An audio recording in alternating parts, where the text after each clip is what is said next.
today's virtual national discussion, Elevating Early Childhood Education, the Benefits of Quality Education, and How to Make it Accessible to All Children. On behalf of today's hosts, HighScope Educational Research Foundation and Detroit Public Television, welcome. I'm Chastity Pratt.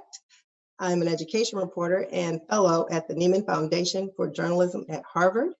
I'd like to welcome today's panelists, Dr. Iheoma Iruka, the Chief Research Innovation Officer at HighScope. Hello, Iheoma, how are you? I am well, thank you so much. Good morning. Thank you. Also, let's welcome Stacey Abrams, the guest who has attracted so many of you to join us today.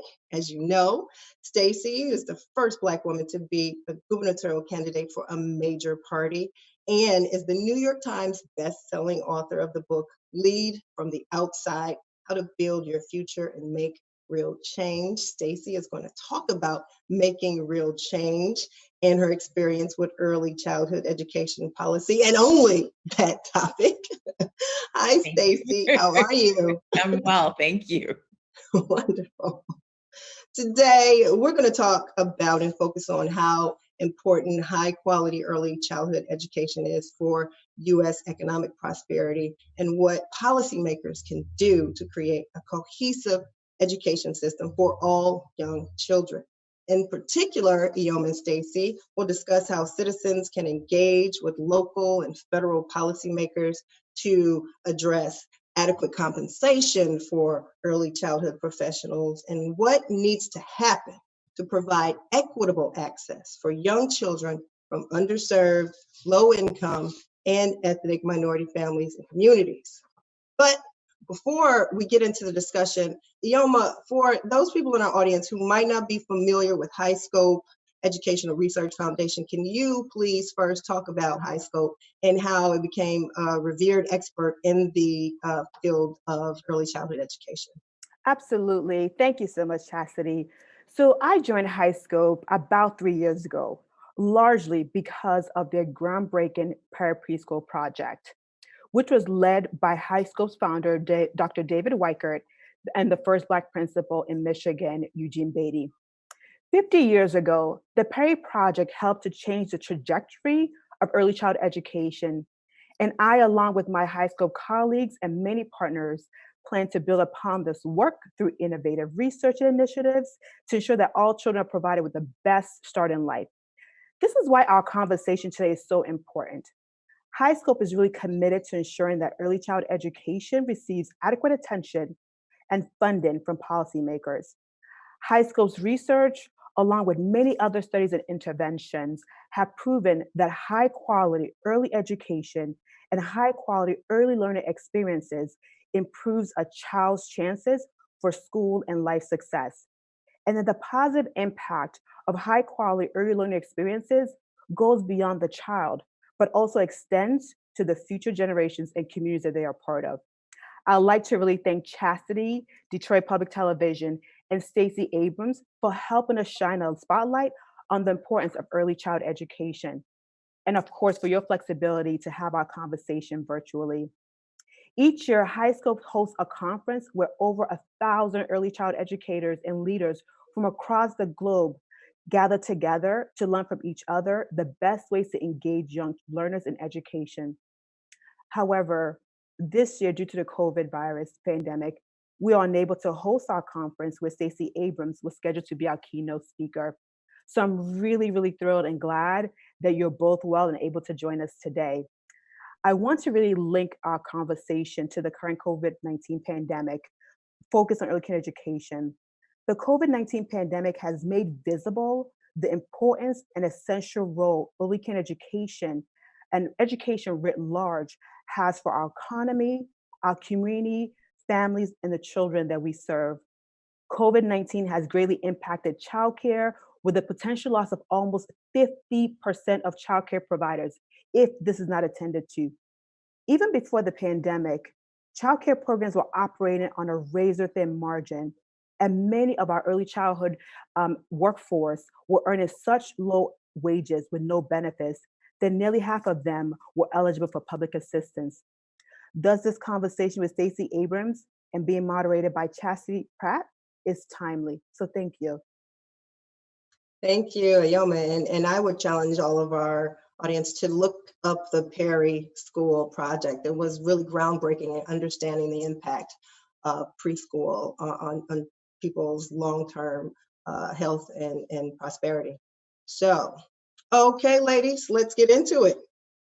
But first, let's agree on some terms. Stacey, as the top Democrat in the Georgia Assembly, you at the time worked on bipartisan efforts to save universal pre-K from some budget cuts. So could you talk about how politicians see this topic? Is it a local issue? Is it a national issue? Is it a back burner issue? I think, unfortunately, first, Chastity, thank you so much. And Dr. Iheoma, thank you for a kind introduction. I think we have to remember that for most politicians, they deal with the people who can vote them out of office, and that tends not to be 0 to 3. And so, unfortunately, while it is a constant conversation, it rarely gets the prioritization it requires. But it's also the most short-sighted set of decisions we can make if we do not give it primacy. If we educate children 0 to 3, prepare them for pre-K and prepare them for kindergarten, we are actually preparing our societies for stronger education, for lower rates of incarceration, for higher rates of productivity, and for sustainable opportunity for those families. What we see happen, though, is that it gets encompassed in this larger conversation of education, and then it gets shunted to the side because the presumption is parents should be in charge of early childhood education, ignoring that cycles of poverty, cycles of lack, cycles of undereducation have prevented the capacity of those parents to provide for their children what they need. But we also know that it's a significant part of our economic system, that we are watching families that have to go back to work, unfortunately, are being forced back to work too early. But when they go back, when they're essential workers, they have to have somewhere for those children to not only be taken care of, but to learn. And the one thing I'm going to point out is that we know that if we do not tackle this issue, 4.5 million children will live in childcare deserts by the end of this pandemic. And because of those razor thin margins, because of that low pay, because of the lack of attention being paid in the CARES package and the upcoming relief packages, unless we have specific investment in childcare and early learning, we are going to watch another generation of children fall behind. So Iheoma, could you back us up just a little bit? What are we talking about when we say early childhood education? Is it pre-K? Is it, like Stacey was saying, 0 to 3? Like, is it all encompassing? Give us some terms here when we talk about early childhood education. So absolutely. So first I want to say that one of the reasons we selected Stacey for our keynotes is because of a fight to ensure that Georgia pre-K does not get cut, right? And so pre-K is one aspect of the early childhood education sort of facet. So pre-K is important, but there's many parts to it. Some people often think of early childhood or childcare as just babysitting, but the science is clear about the importance of early childhood education. There's a diversity of programs that range from school-based, center-based, home-based, and even some of our friend and family neighbor care, right, which are not always formalized. So there's a lot of different types that go beyond just Head Start or even early Head Start. So there's a lot of children who are out of home care. So it's important that we begin to ensure that children have the best early years, regardless of the setting, the type, the auspice, etc. So when I talk about it, I sort of see it as programs, services, any learning experiences that serve multiple purposes, which includes parents being able to go to work, providing high quality care, but more importantly, really setting children up for school and life. So really an early childhood is really a space for children who are being cared for and nurtured through a high quality, competent professional in a healthy, safe, and affirming environment. So you both touched on the issues of COVID, right? Can we talk a little bit about that? Let's dig a little bit more deeply. We know the pandemic has closed child care centers, and that's a pause that a lot of operators might not be able to survive. And Stacey, you talked about the CARES Act. Let's just unpack that a little bit. What needs to be done on the state policy level, the national policy level, to ensure that we have adequate early childhood education, adequate, daycare post-COVID? Stacey, you want to take that? Sure.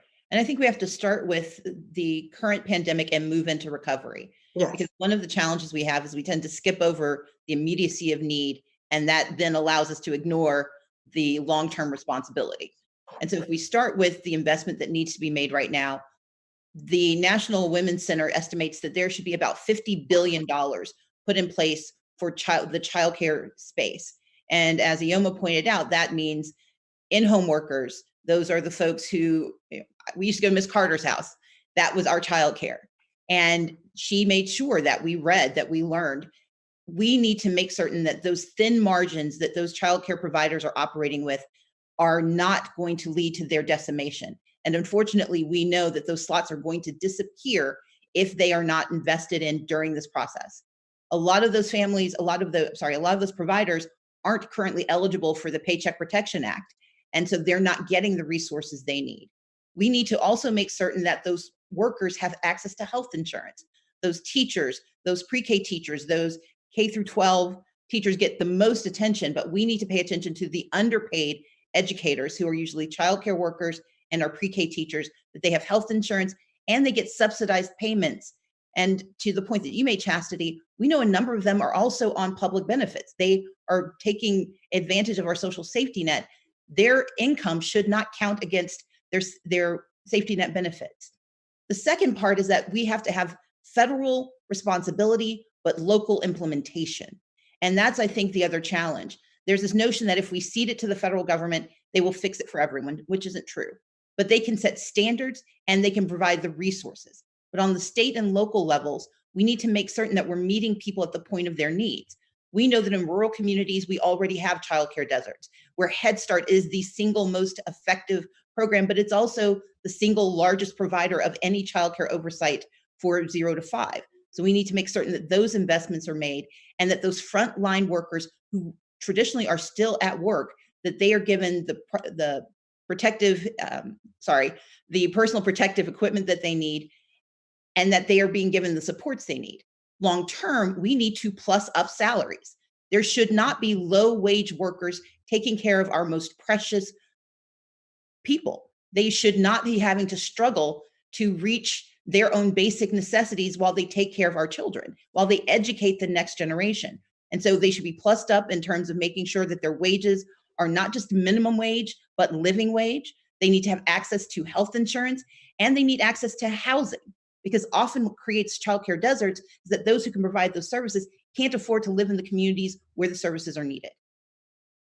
So I'm going to come back to that, because we're going to really talk some more about what people can do to make that kind of change happen. But Iheoma, you are in Michigan, you're in Metro Detroit, in the heat of the pandemic, in the heat of educational, early childhood issues as well. Is this a state issue, national issue? How do we address that in places that are having crises, whether it's being a desert, as Stacey was saying, a childhood desert, or just in crisis? Is this something that's a state issue or national issue from where you're standing? Right. So obviously HighScope is in Michigan, and it is an issue in Michigan and also an issue across the country. We know, as Stacey just pointed out, a study was just done by the National Association for Educators of Young Children and the Center for American Progress, showing that up to 50% of childcare providers may actually not be in existence. And exactly to Stacey's point, you cannot build a workforce where you don't have benefits and adequate pay, especially when making $11 an hour. During the time when we know that children's brain are growing at the fastest pace is during that prenatal through grade 3, and especially during that prenatal through age 3 space. But fortunately, I would say we at least have a great example from Governor Whitmer, who understands the importance of the childcare community. And on April 29th, she announced the Child Care Relief Fund of about $130 million to provide direct, non-competitive grants to childcare providers.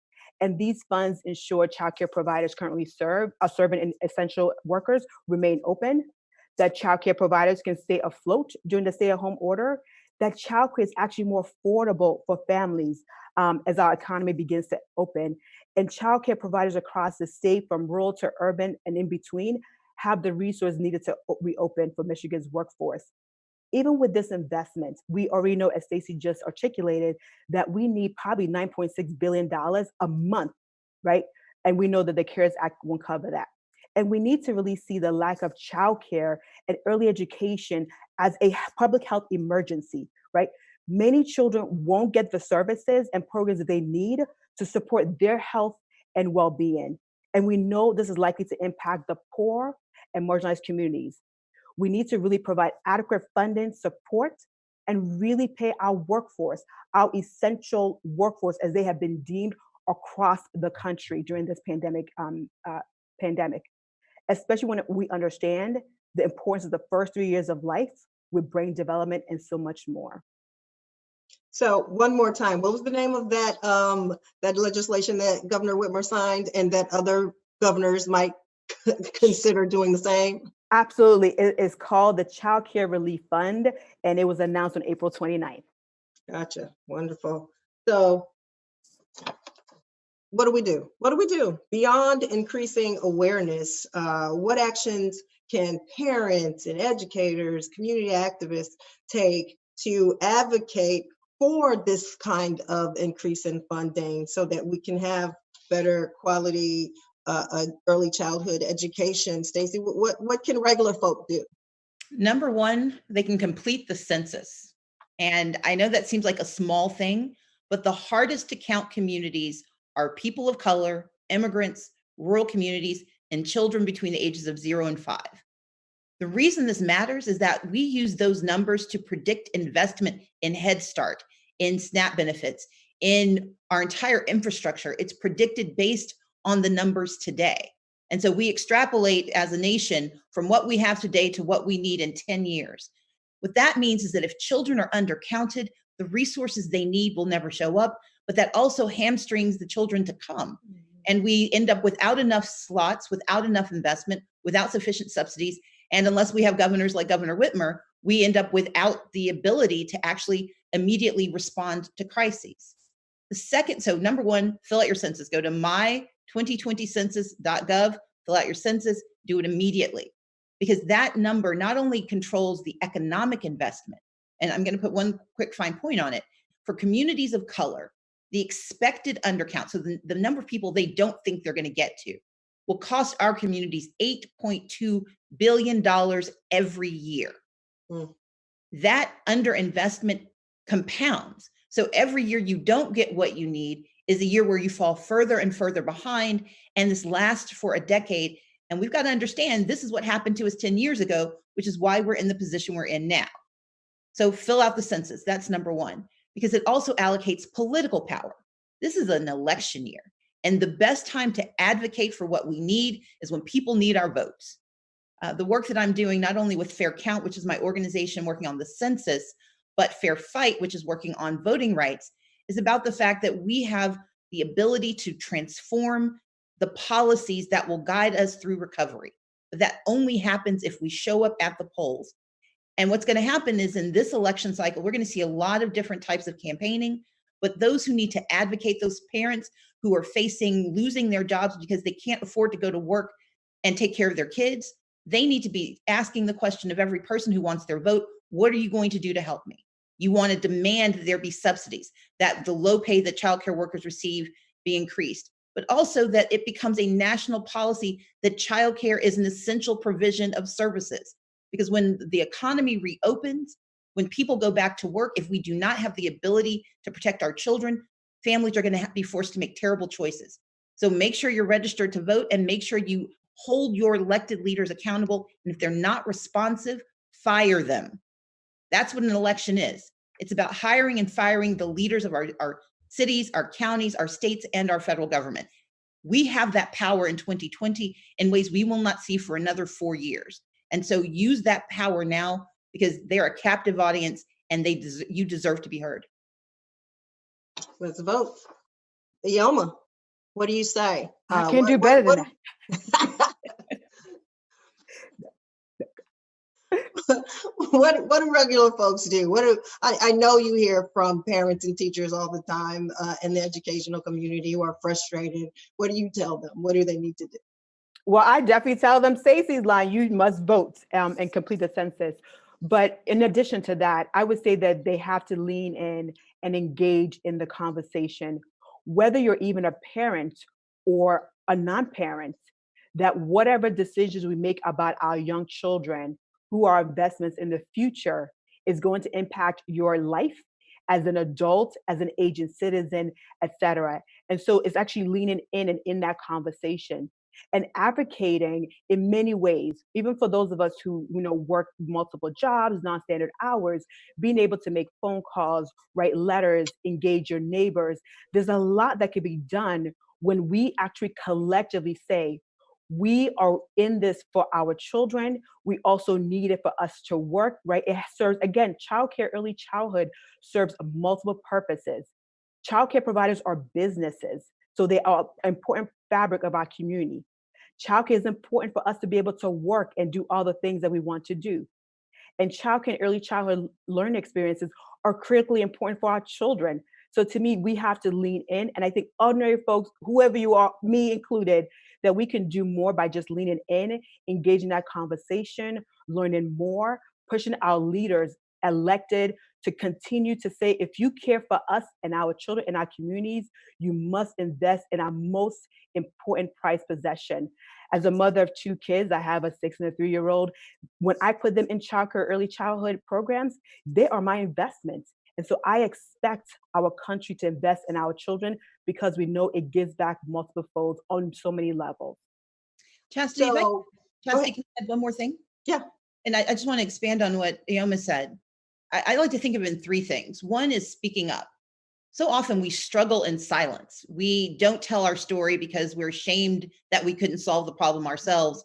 And because we struggle in silence, we don't realize that the person next door has the same exact problem.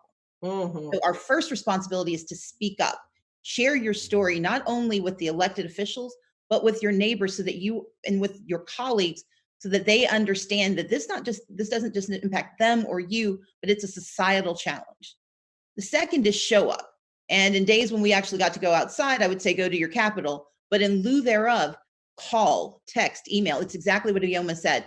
Actually, not only share your story with the people around you, but show up in the spaces where your elected officials are and make them understand your story. And the third thing is that we have to hold them accountable. So you speak up, you show up, and then you stand up. And that stand up is by saying, if I do not hear from you, your plan for solving this problem, then I'm going to use that as the reason I vote. And I'm going to tell all those people with whom I shared my story that they should use it as well. We cannot underestimate or we cannot overestimate how important that communal connection is, where people, if you say, this is why I'm going to vote for this person, or this is why I'm not going to vote, because when I told them about this crisis I faced, they turned a blind eye. That's how you get people to be more responsive. That's how you get legislators at every level of government, how you get executives to respond. It's by speaking up, showing up, and then standing up. So just to put a finer point on that, who is supposed to care? When you lean in, when you go to vote, are we talking about policymakers who deal with budgets in the state legislature? Are we talking about the governor? Are we talking about the mayor? Are we talking, specifically, because there are people who are really ready to engage. And I just wanted to give them a little bit more about who exactly is supposed to care about this and who to reach out to. Okay, so let's start at the baseline. Yeah. Your school board is responsible for the education of children. We tend to cordon that off and say pre-K to 12, but that's in our imagination. Their responsibility is the education of children. And we should hold our school boards accountable for solving these problems. And there are school districts around the country that have expanded to cover 0 to 3. And if you don't live in one of those communities, you should ask why not. Number two, you have to think about your mayor, your county commission. They not only provide services, they also provide facilities. Sometimes the challenge is that people just don't have access to the place to provide those services. And because, as you both said, these are businesses that should get investment from the city and county government to provide the support and the resources necessary to serve the workforce. And so absolutely demand action from your city and county level. At the state level, the state budgets are always anchored by education budgets. And those education budgets have to begin with early childhood development. The extent to which they say, well, we don't really have responsibility except for oversight of childcare facilities, that's not true. They are responsible and the budget should reflect it. But don't just look at the budget, look at the tax incentives. There should be tax incentives for the provision of workforce-driven childcare support. And so make certain that this is being pushed into every part of the conversation. And then ultimately at the congressional and federal level, we want oversight, but we also want investment. And we know that we have already spent trillions of dollars responding to COVID-19 to just meet the moment. But when it comes to recovery, that's when the real work starts. That's when the real dollars are going to be set. Everyone talks about a new normal. The new normal should be we solve this problem for the first time. And our new normal should be that in 2021, whoever is in charge of our country should have the obligation to have a specific policy for how childcare and early childhood development becomes a national initiative and a national priority. So, Iheoma, HighScope is just full of all kinds of data and research about this topic. Can you talk about what is at stake? Specifically, what happens if we do nothing? What are the data points around the importance of early childhood education that will help people to understand why this needs to be a national issue? What's at stake if we don't do anything? So I want to sort of highlight that in many places, from conservative to liberal, we do, I think, see that early childhood is viewed as a bipartisan issue.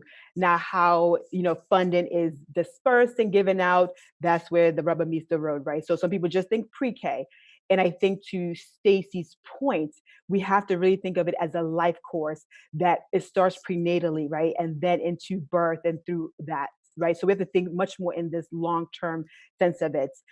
I don't think we have an option to not care, right? So the do nothing, I don't see as an option because we have articulated and we have found from the pandemic that childcare is essential. So even if we disregard the science that shows the importance of the early years, essentially we need childcare and we need early childhood to function at the highest level because we need our workforce to go to work. So even just based on that simple premise of just needing people to go to work, we need our childcare to function. But we also need it because we know that the investment in the early years is like it's like anything. When you invest early, the returns are pretty amazing. And as Stacey said early on in the broadcast, we know from evidence from the Perry Preschool study that children who receive this high quality early intervention in a healthy, safe environment where they would engage in interactions, connections, and collaboration and partnership with families and communities, that had long-term impact in terms of whether it's criminal activity, whether it's education, use of public services, and even health, right? In terms of lower health, negative health outcomes. So we know the impact is really just beyond the 3, 4, 5 years old. So similar to health, we should really begin to see early childhood education really as a right. We provide vaccines to inoculate. It doesn't say that you should never, go out and run and be healthy, but it's to inoculate you a little bit, right, from all potential diseases. Again, early childhood is not a panacea. It's not a bullet, right? It's not a one-size-fits bullet. However, it's an inoculation to begin to ensure that children, right, during, again, the most important critical years of their brain development, of their self-regulation, and all these really important things from language communication, because it is the beginning formation of those important neurons and systems building, we have to get it right.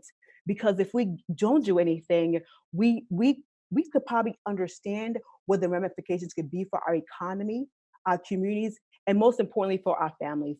And we owe it to the children, we owe it to the community, we owe it to our families, right? So early childhood started on the notion that children who are in poverty, marginalized communities, children need to be set up for school and for life success. And so we owe it to children that we actually invest. So doing nothing is actually not an option that at least I can see happening. Yeah, absolutely. Again, I point people to that study that Iheoma mentioned, the Perry School. It was 30-year long, was it 30 or 40 50 years? is 50 plus 50 years. 50, Yes, it's over 50 50 years. this year. That's right. It's a That's 50-year right. longitudinal study that shows the differences in life outcomes for children who have quality early childhood education and childcare and those who don't. The differences are vast, and it's a 50-year study. It's the Perry preschool study. I That's right. challenge everyone to go take a look at it. We're going to take some questions soon, but first, I want Iheoma and Stacey, if you could talk about the larger role you see early childhood education playing in strengthening our economy, because there are people, there are voters who don't have children in their families, who don't have children at all, and it's not on the front of their mind to think about early childhood education, but the economy is on everybody's mind. So could you talk a little bit about how early childhood education, the role that it plays in strengthening our economy, especially post-COVID? Stacey? Well, I would begin by saying, even if you don't have a child, if you have to pick up an extra shift because someone has to miss work to go take care of their child, that child's affecting you. If you are paying more in taxes because we've had to increase the social safety net, if we are paying more in taxes because we have to deal with the social pathologies that come along with undereducation, then that child has affected your life. But the flip side is that the extent to which we actually invest in early childhood education, we see better returns on investment in our entire communities. We see better trained workers. We have people who are better equipped to deliver services and to create new jobs. We have to remember that our economy depends on every generation's contribution. And when we underinvest in any generation, we are underinvesting in the future of that economy. And as people begin to age and begin to retire, you want an educated workforce that can take care of you, that can invest in you, and that can make certain that the economy continues to support your retirement.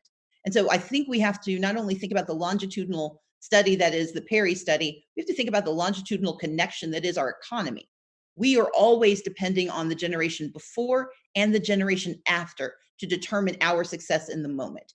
And if we underinvest by ignoring the importance of early childhood education, of the provision not only of education, but of promise, then we are underinvesting in who we are. And when we talk about recovery, we cannot let ourselves recover back to what we had before. Recovery should mean that you've learned and do better. And what we should learn is that we must do better by our childcare workers, our early childhood education providers, because they are a backbone of our economy. They allow parents to work and they allow work to be done, which means they allow our economy to function. Iheoma? I mean, I would just add I'll just add a couple of things. One is that we need the childcare in order to actually be able to work. Um, and obviously, like we said already, childcare is also a business. So if we really value businesses, we should also think about the childcare providers who are operating as businesses. And we know from the HighScope preschool study, and similar to the Carolina Abbotsford study, we know that every dollar invested, you get a 7 to 10% return, which is higher than the stock market. So this is an investment. And so we can't just think short term. Say that We have, again. I need you to say that I again. will. I would say it again. Every dollar invested, you get 7 to 10% return, which is higher than the stock market. Again, this comes from Professor Heckman at the University of Chicago. That's what we found, that just this investment in early childhood has long term. So not just short term. So we can think about till end of 2020, but this is about the life of children, but also the life of our country. 7 to 10% return on investments.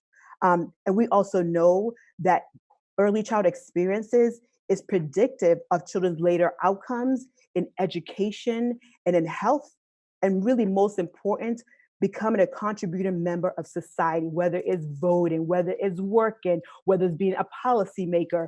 We understand the value of it today because it means that our country will be better tomorrow, especially for our most marginalized communities, our children of color, children in low wealth and low resource areas. This is their lifeline in many ways. Wonderful. Thank you. Thank you for that great discussion.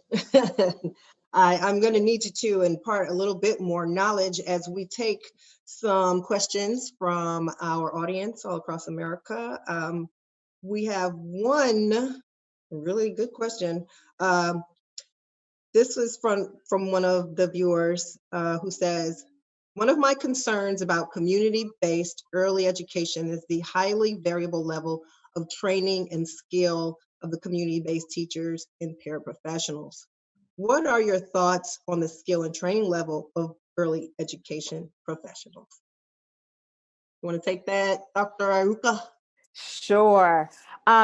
First, I want to sort of really acknowledge our vast and diverse childcare, early childhood workforce. And while I definitely, in some ways, agree with what the audience member sent, I think we have to realize, again, the context in which many childcare providers are under, right? We are again paying $11 an hour for a workforce member who is likely not getting benefits. And so if we think about just that, but we're also expecting them to also get a BA degree and then make $11 an hour. So we have to put the whole entire childcare context into sort of a clear picture. And so I would say that there's a lot of things happening now with the childcare community, and we have to realize that some things just take a little bit more time. So for example, we know the National Academy's report several years ago really said that every child needs to have a highly competent, highly educated workforce from prenatal all the way through at least age 8. And so that means that there's a movement to ensure that everybody from the community-based childcare provider, infant toddler teachers, pre-K, et cetera, that they at least have a minimum of a BA degree. However, to get there, we have to actually be able to pay teachers and reward them for going to school and getting a BA. And we can't put the cost of that on the backs of families who are already paying a lot of money for childcare. If you think about it, many families pay more than a 4-year college tuition for childcare, especially for infants and toddlers. So I think, yes, while the childcare community, early child education could do better in terms of ensuring quality is consistent, which is happening across many states through rated license systems, through quality initiatives. HighScope has a profession coaching learning system that also connects with a lot of different providers. We do understand that when you have a system that is not fully funded, you can expect that there may not be the most perfect education opportunities.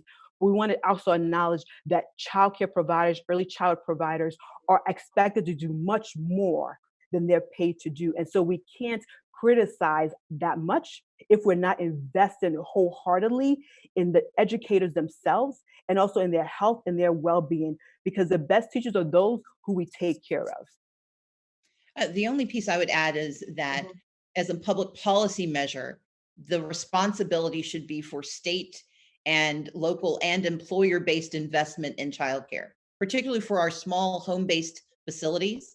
Sometimes the solution is not to tell the woman who's been providing these services for 40 years to go back and get her BA, but it is to say that we're going to help her hire a paraprofessional who has that educational expertise to support the work that she does.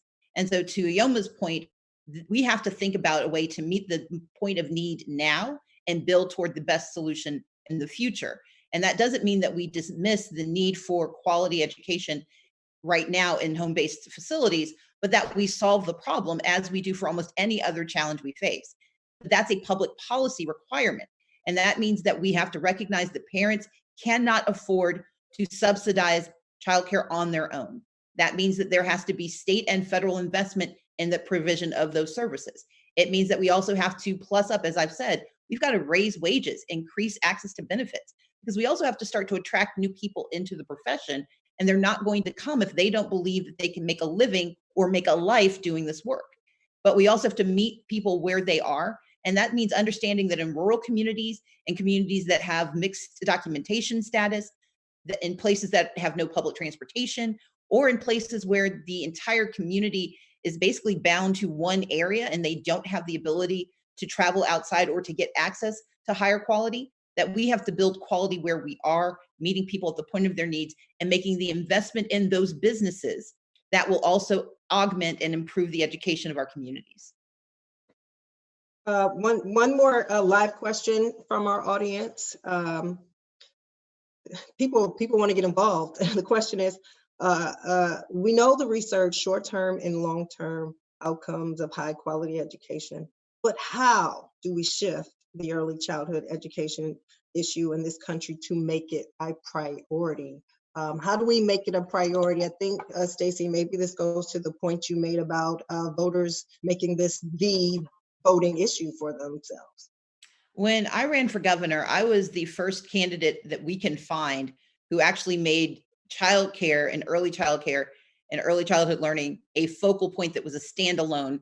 It wasn't just my education policy. It wasn't just a workforce policy. It was a specific policy that looked at this issue. And I did it in part because before I ran, I spent 11 years in the legislature in conversation and in battles trying to ensure that this service was provided, that this educational necessity was recognized by my colleagues. I had done work as a consultant helping build an early childhood learning program. I did work as a legislator, and it, for me as a candidate for governor, was top of mind. But one of the ways it stayed top of mind was that those who needed it asked me about it. At every campaign stop, at every moment, I got a question about, what are you doing on this issue? I started the conversation, but they held me accountable. If you don't have legislators, if you don't have public officials who are willing to start the conversation, start it for them. And the way we start it for them is not simply by asking them directly, but also asking on Facebook so other people can see the conversation, tweeting the question at them, using social media, convening meetings, and inviting them to come to address the topic. And the reality is, if you invite someone to come and talk to you and they don't show up, that tells you something. And so part of the convening capacity in the midst of COVID-19, in the midst of this election season, is that communities have the authority to bring people together to hear the questions that need to be asked, but they also have the right to ask those who currently hold leadership or want to hold leadership to come and participate. Zoom works for everyone. So to Google Hangouts, you name it, there's a way to do it. And we should be able to request of our leaders that they show up at the local level, at the state level, and at the national level to answer our questions and to tell us what their plans are. Because it's not enough to nod and say, I get your pain. I need you to tell me what your plan is to resolve it. So I'm going to invite our panelists to just take a minute, literally, and just wrap up, give some final thoughts, some things that you would like for our audience to think, know, or do. Iheoma? Sure. What an honor to be part of this conversation with Stacey and with Chastity. So this year marks HighScope's 50th year anniversary. For 50 years, our foundation has been working to close the opportunity gap through high quality early education, because we believe that every child has the opportunity to realize their full potential, regardless of their race, ethnicity, zip code, and circumstances. We are particularly focused on pushing actionable research forward to ensure all children are supported, especially children from marginalized and underrepresented communities. And I want to say this, so a lot of work happened behind the scenes with the HighScope team, and obviously Detroit Public Television, and in particular Tara, but also Ingrid Justice. And I sort of end with the justice part, because early childhood started with the need to ensure that children, particularly those who are from low resource communities, particularly Black children, were provided with high quality early learning experiences. And so it reminds me that for us to really meet our destination and deliver on the promise, we have to think about justice, and early childhood is really part of that justice framing. So you can learn more about how to support HighScope's research, early child curriculum and programming assessment tools, and professional development for educators by visiting highscope.org. Again, I want to say thank you so much. I've been so honored to be part of this conversation with Chastity and, of course, with Ms. Stacey Abrams. Great. Stacey? Iheoma, it's been my honor, and I've learned a great deal. I'm going to use some of your stats and, more importantly, some of your lines and give you no credit for it. Okay. I'm apologizing now. And Chastity, thank you for moderating such a thoughtful conversation. Thank you to HighScope and to Detroit Public TV. One of my favorite quotes is the line, "Give me a place to stand and I will move the world." We have to give our youngest, most underestimated children a place to stand, and that begins with early childhood education. When I was growing up, my parents were in the working poor category. My mom was a librarian, my dad was a shipyard worker. And though they had very little, they made certain that we always had access to education because they understood that education unlocked the future for us. I remember leaving our preschool, which was on my mom's the campus where my mom worked, and I would sleep in the stacks surrounded by books. The smell of books woke me up from my nap. And what I remember is just how important learning was in our family. Not just learning for the sake of advancement, but learning for the sake of enrichment. And that's ultimately what we want. We want every child, regardless of their economic background, their racial background, their documentation status, regardless of their origins, they should have the most unlimited future imaginable. And that's what this work is about.